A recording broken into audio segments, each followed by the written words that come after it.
നമസ്കാരം, ന്യൂസ് കാർഡിലേക്ക് സ്വാഗതം. അതീവ വൈവിധ്യമാർന്ന ജനസമൂഹങ്ങളാൽ സമ്പന്നപ്പെട്ടതാണ് നമ്മുടെ ഈ ലോകം.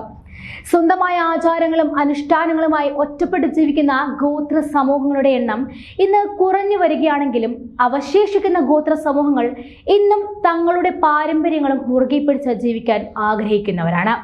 പലപ്പോഴും ഇവരുടെ ആചാരങ്ങളും അനുഷ്ഠാനങ്ങളും പുറമേ നിന്ന് നോക്കുന്നവർക്ക് വിചിത്രകരമായി തോന്നുമെങ്കിലും ഗോത്ര സമൂഹങ്ങളിൽപ്പെട്ടവർക്ക് അത് അവരുടെ ജീവിതത്തിന്റെ ഒരു ഭാഗം തന്നെയാണ്. അത്തരത്തിലുള്ള ഒരു ഗോത്രമാണ് കിഴക്കൻ ആഫ്രിക്കയിലെ എത്യോപ്യയിൽ അധിവസിക്കുന്ന മുർസി ഗോത്രം. ദക്ഷിണ എത്യോപ്യയുടെയും സുഡാനിന്റെയും അതിർത്തിയിൽ സ്ഥിതി ചെയ്യുന്ന ഒമാൻ താഴ്വരയിലാണ് ഇവരുടെ ആവാസ കേന്ദ്രം. അവരുടെ മൊത്തം ജനസംഖ്യ ഏകദേശം 10,000-ഓളമാണ്. പുരാതന പരമ്പരാഗത വസ്ത്രങ്ങളും ആചാരങ്ങളും ഇപ്പോഴും പിന്തുടരുന്ന ആഫ്രിക്കയിലെ അവസാനത്തെ ഗോത്രങ്ങളിൽ ഒന്നുകൂടിയാണ് മുർസി ഗോത്രം. ഈ ഗോത്ര സമൂഹത്തിന് ഏറ്റവും പ്രധാനപ്പെട്ടതും ഇന്നും തലമുറകളായി തുടർന്നു പോരുന്നതുമായിട്ടുള്ള ഒരു ആചാരമുണ്ട്. ഇവിടുത്തെ സ്ത്രീകൾ ചുണ്ടുകൾ മുറിച്ചതിന് ശേഷം ധരിക്കുന്ന വൃത്താകൃതിയിലുള്ള തടികൃഷ്ണങ്ങളാണ് അത്. പെൺകുട്ടികൾക്ക് 15 അല്ലെങ്കിൽ 16 വയസ്സ് പ്രായമാകുമ്പോഴാണ് ഇവർ ഈ ആചാരം നടത്താറുള്ളത്. ഈ സമയം പെൺകുട്ടികളുടെ കീഴ്ചുണ്ട് വൃത്താകൃതിയിൽ മുറിച്ച് അവിടെ ഒരു ചെറിയ ഓട്ടയുണ്ടാക്കി പ്ലേറ്റിന് സമാനമായ മരക്കഷ്ണം വെക്കുന്നു. ഇത് എത്രമാത്രം വലുപ്പത്തിൽ വെക്കണമെന്നത് പെൺകുട്ടികളുടെ മാത്രം ഇഷ്ടമാണ്. എന്തു തന്നെയായാലും അതീവ വേദന നിറഞ്ഞ ഈ ആചാരം പൂർത്തിയാക്കാൻ ഏകദേശം മാസങ്ങളോളം എടുക്കും.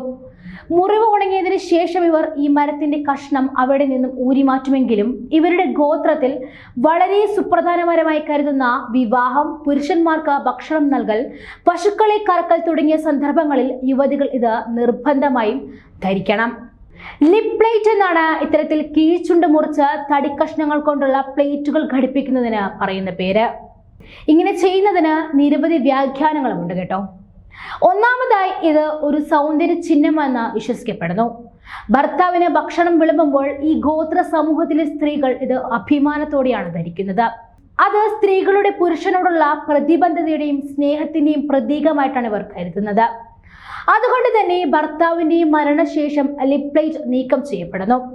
കൂടാതെ ഇതുപോലെ തന്നെ ചെവിയുടെ ഓട്ട വലുതാക്കാനും ഇത്തരത്തിൽ ചെയ്യാറുണ്ട്.